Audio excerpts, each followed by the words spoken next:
The Folly Jazz Series kicks off on October 28th with the performance by Lee Ritenour here at the Folly Theater, Kansas City's oldest theater.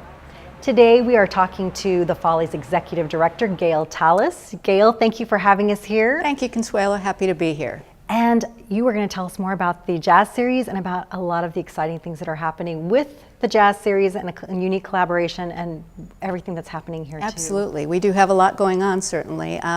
This is the 35th anniversary of the Follies Jazz Series, and so we're very excited this year to celebrate it with a lot of great performances. As you mentioned, we have October 28th with Lee Ritenour. That's the opening concert. We also have performances by Spanish Harlem Orchestra, and they will be doing Salsa Navidad.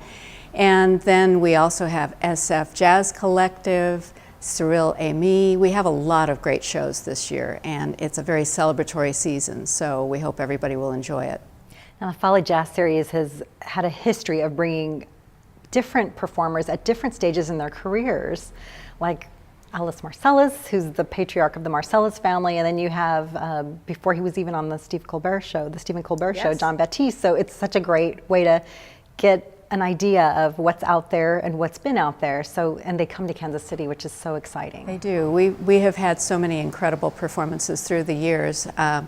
We have had Jon Batiste, as you mentioned, and he was one of the most electric performers you would ever want to see. He came out into the audience with his harmonica board, and everybody kind of joined him, and we just had a lot of fun with him. And now, of course, you can't touch him because he's on the Stephen Colbert Show.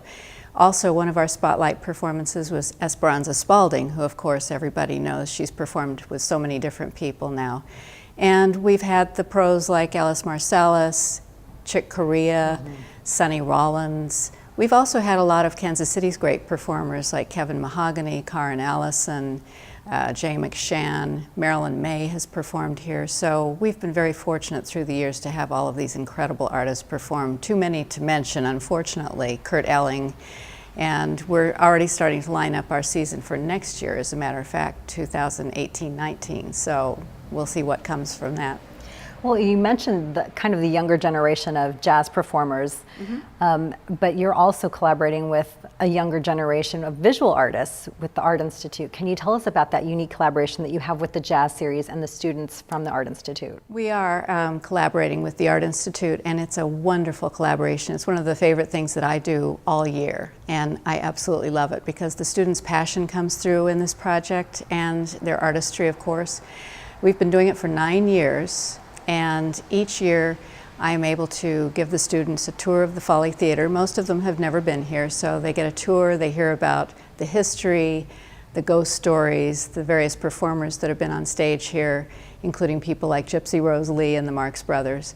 And then they go back and they research the jazz performers, and they come up with these incredible posters for us that we get to exhibit throughout the year.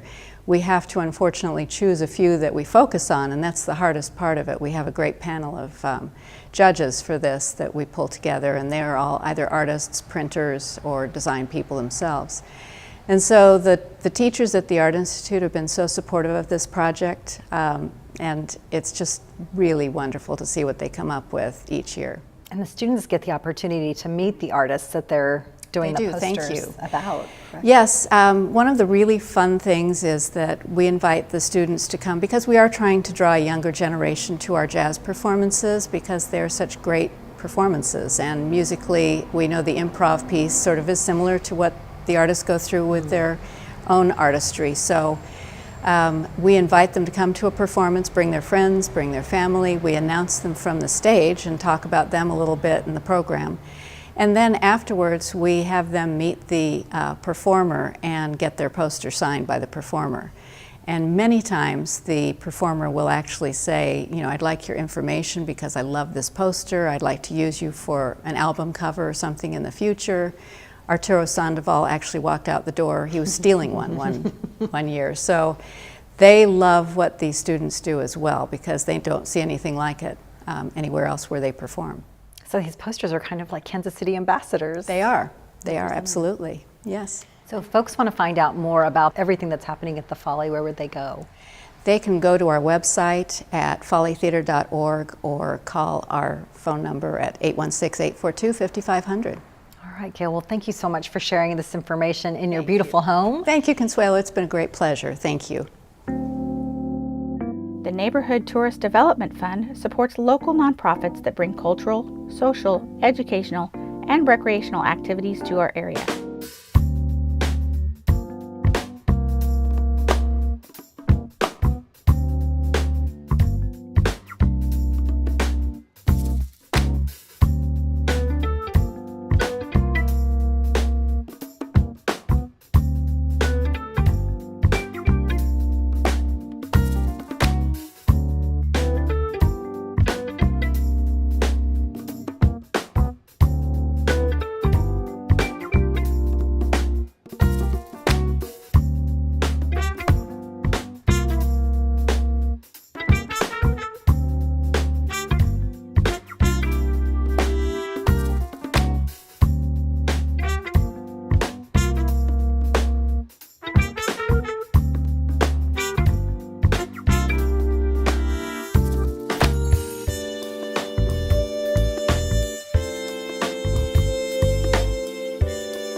To learn about additional upcoming events, visit kcmo.gov/NTDF.